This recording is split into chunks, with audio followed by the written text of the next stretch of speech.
Hai, jumpa lagi dalam video saya kali ini. Di video saya kali ini saya akan lebih mempertegas tentang bagaimana cara mengukur arah dengan kompas yang ada di smartphone kita. Kalau kita ikutin sejarah, pada zaman dahulu nenek moyang kita itu mengetahui arah itu sebenarnya dengan cara bagaimana, ya. Jadi memang ada yang memakai tongkat kayu untuk menganalisa pergerakan matahari. Jadi dengan tongkat kayu dia tanamkan ke permukaan tanah, kemudian dari bayangan matahari dia bisa menilai, oh ini arahnya di timur ataukah di barat dan lain sebagainya. Atau juga ada mereka yang menggunakan metode di mana matahari terbit itulah letak daripada sektor timur, dan di mana matahari terbenam itu adalah sektor barat. Dengan demikian, tinggal pada saat mereka melihat bahwa yang dihadapi di depan adalah sektor timur, otomatis selatan itu akan berada di sebelah kanan dan utara itu akan di sebelah kiri. Jadi dengan pengamatan dari matahari terbit itu, mereka sudah bisa mengetahui di mana arah mata angin yang ingin mereka ketahui. Selain itu, nenek moyang kita juga mempergunakan rasi bintang, guys. Jadi seperti pelok-pelok zaman dulu, mereka mempergunakan rasi bintang untuk navigasi daripada kapal mereka. Problemnya adalah pada saat kondisi agak berawan, sehingga mereka agak sukar untuk mengamatin rasi bintang ini.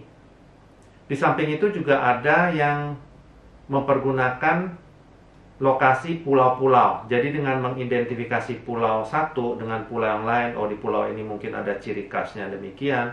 Seperti pengalaman saya pernah dijemput, ada suatu urusan, waktu itu sudah malam hari. Saya juga agak takut juga waktu itu karena untuk perjalanan di malam hari seperti demikian, apalagi kapalnya itu adalah kapal kayu yang tidak ada navigasi apapun, dan ternyata mereka bisa sampai ke tujuan dan saya juga berhasil kembali dengan selamat, ya. Ternyata mereka mengidentifikasi pulau-pulau yang ada di sekitar, terutama karena di masa sekarang ini kan memang sudah ada cahaya lampu, sehingga minimal mereka bisa mengetahui, oh di pulau ini lagi berada di pulau A, kemudian ini lagi di pulau B, sehingga bisa mereka mencapai pulau yang ingin mereka tuju. Jadi pada zaman dahulu, pengamatan dilakukan dengan mengamatin tanda-tanda yang ada di pulau ataupun di permukaan tanah, kemudian dengan memperhatikan arah dari rasi bintang dan matahari.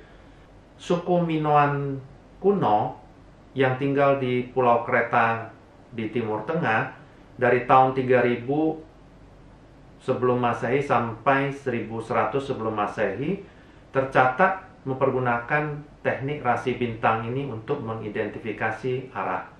Nah, tentunya kalau di zaman sekarang ini kalau mempergunakan teknik demikian, menurut saya sih sah-sah saja, cuman dengan adanya kemajuan alat, kenapa kita tidak mempergunakan alatnya?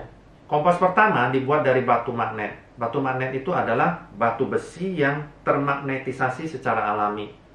Kompas ini diciptakan pada zaman dinasti Han Cina, yaitu antara 20 tahun sebelum Masehi sampai 20 tahun sesudah Masehi.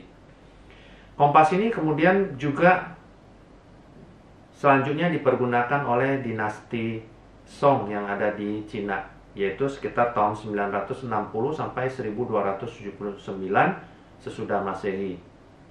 Belakangan kompas dibuat dengan mempergunakan jarum besi, ya. Jadi jarum besi yang dimagnetisasi.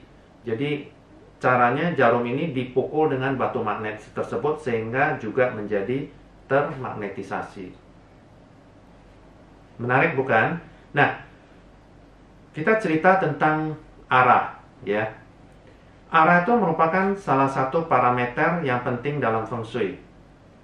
Seperti yang dalam video saya tentang 12 sio mencari cinta, saya ada memberikan clue atau tips untuk mereka masing-masing sio untuk mengaktifasi sektor-sektor tertentu ataupun arah tertentu.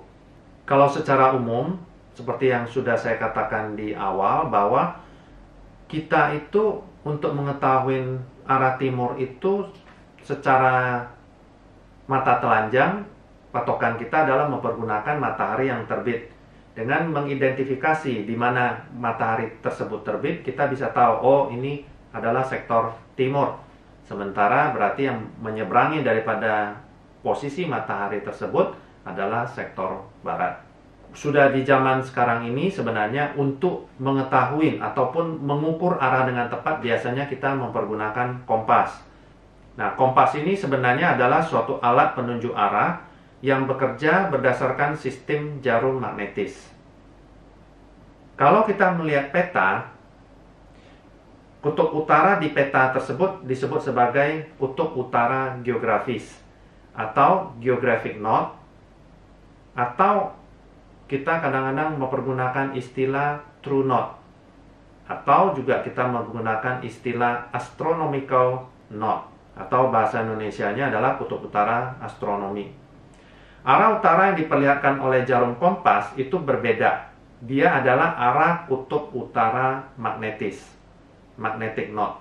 Ya, jadi perhatikan bahwa kalau yang peta adalah geographic north atau true north, sementara yang ditunjukkan arah pada kompas itu adalah kutub utara magnetis.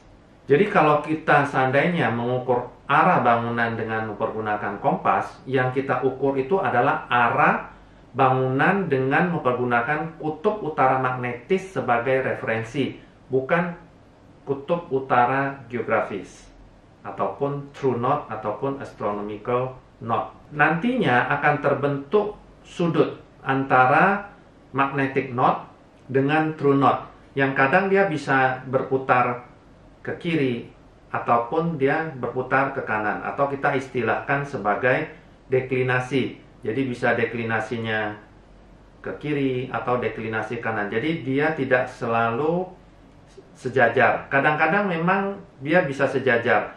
Kenapa? Karena setiap hari magnetic north ini akan selalu berubah, tergantung daripada perubahan inti magnetik dari bumi itu sendiri. Ada 8 arah yang biasa dipakai, yaitu utara, timur laut, timur, tenggara, selatan, barat daya, barat, barat laut.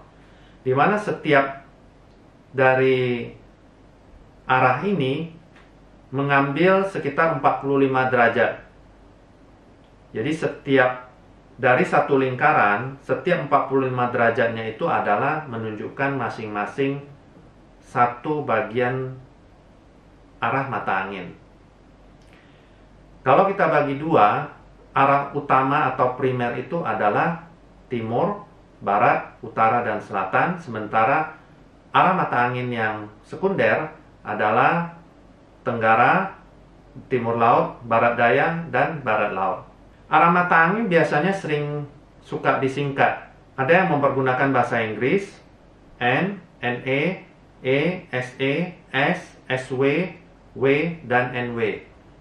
Atau dalam bahasa Indonesia, U, TL, T, TG, S, BD, B, dan BL. Di mana U mewakili utara, TL mewakili timur laut, T timur, TG tenggara, S selatan, BD barat daya, B barat, dan BL barat laut. Namun dalam Feng Shui, 8 arah mata angin itu sering dianggap tidak cukup akurat untuk dipergunakan. Sehingga masing-masing 8 arah mata angin tersebut dibagi lagi menjadi 3 sektor yang dikenal dengan sebutan istilah gunung, atau dalam bahasa Mandarinnya adalah Shan. Dengan demikian kita akan memperoleh 24 gunung. Jadi dari 8 mata angin kita mendapatkan 3 gunung, 8 dikali 3 sehingga kita mendapatkan 24 gunung, di mana masing-masingnya memiliki sudut sebesar 15 derajat. Setiap gunung itu sebenarnya memiliki nama Mandarin sendiri. Namun untuk memudahkan, sering kita menggunakan nama arah mata angin, bisa dalam bahasa Inggris ataupun dalam bahasa Indonesia, dengan indeks 1, 2, dan 3. Seperti misalnya saya kasih contoh, utara 1, 2, 3, jadi mereka menjadi N1, N2, N3, atau kalau dalam bahasa Indonesia mempergunakan U1, U2, dan U3. Nah, sekarang kita mulai cerita mengenai kompas. Nanti saya akan menunjukkan bahwa kompas yang terdapat di dalam aplikasi yang ada di smartphone kita itu sebenarnya bisa membantu kita untuk mengukur arah hadap bangunan ataupun arah hadap pintu kita. Tentunya yang diukur ini sebenarnya apakah magnetic north atau true north yang mungkin perlu di note oleh kalian guys semuanya. Jadi sehingga pada saat kalian mempergunakan aplikasi ini, minimal kalian guys sudah tahu bahwa oh, yang saya ukur ini adalah secara magnetic north ataupun secara true north. Para praktisi Feng Shui biasanya tidak menggunakan kompas biasa untuk mengukur arah, melainkan menggunakan sebuah alat yang disebut sebagai lobhan. Bisa kita lihat di sini. Nah, lobhan itu bentuknya memang kelihatannya lebih rumit, di mana dia banyak lingkaran-lingkaran ataupun cincin-cincin ya, yang fungsinya itu adalah untuk membantu kita dalam pembacaan sebuah arah.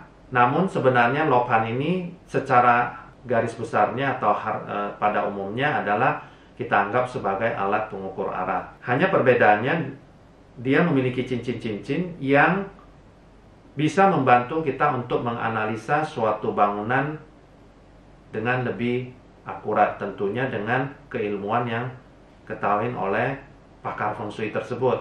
Smartphone pada saat ini secara garis besar ada yang mempergunakan basis Android, ada yang menggunakan basis iOS. Nah, yang saat ini saya akan bahas tentang yang berbasiskan iOS terlebih dahulu. Kompas apps yang ada di aplikasi iOS itu bisa kita atur apakah kita mau mengukur secara true north ataupun magnetic north. Karena memang di dalam handphone yang berbasiskan iOS ini itu memang disematkan magnetometer sehingga bisa menghitung arah dengan keakuratan yang jauh lebih besar. Settingannya ada di mana? Kita tinggal buka setting, kemudian kita pilih kompas, kemudian kita tinggal memilih apakah use true north atau tidak, di on atau di off kan. Kemudian teknis pemakaiannya, jangan lupa untuk mengaktifkan location service terlebih dahulu untuk keakuratan. Kemudian kita buka aplikasi kompas yang ada di smartphone kita. Nah, maka akan terlihat pengukuran arahnya sesuai dengan arah hadap atau arah berdirinya kita ya. Jadi smartphone itu kita pegang dengan menghadap ke depan. Hal yang perlu diperhatikan adalah bahwa di aplikasi iOS ini, kalau diperhatikan di bagian tengahnya itu ada cross.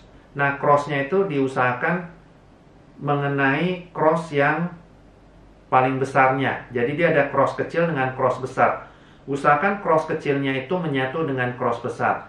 Maksudnya itu berarti pengukurannya itu kita sudah dengan posisi daripada handphone kita itu sudah pas di 0 derajat ataupun sejajar sehingga kita bisa mendapatkan arah yang tepat. Bagaimana untuk smartphone yang berbasis Android? Untuk smartphone yang berbasiskan Android, mereka juga mengukur arah tersebut secara magnetic north.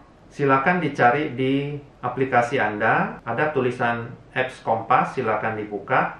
Jangan lupa juga mengaktifkan location service seperti biasa pada smartphone yang lain juga, sehingga keakuratannya bisa jauh lebih detail.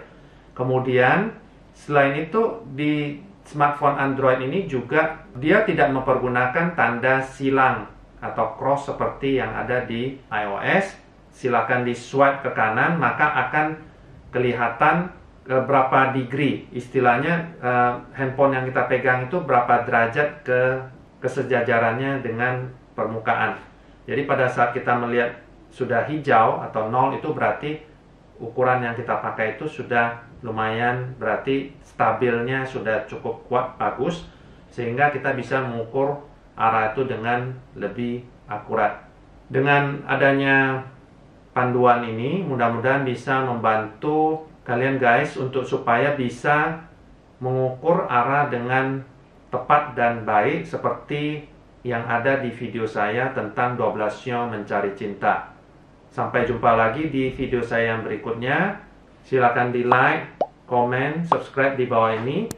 Dan kalian guys punya topik yang ingin saya bawakan, silakan klik di kolom komen sehingga saya bisa membuat video tentang topik yang kalian guys inginkan.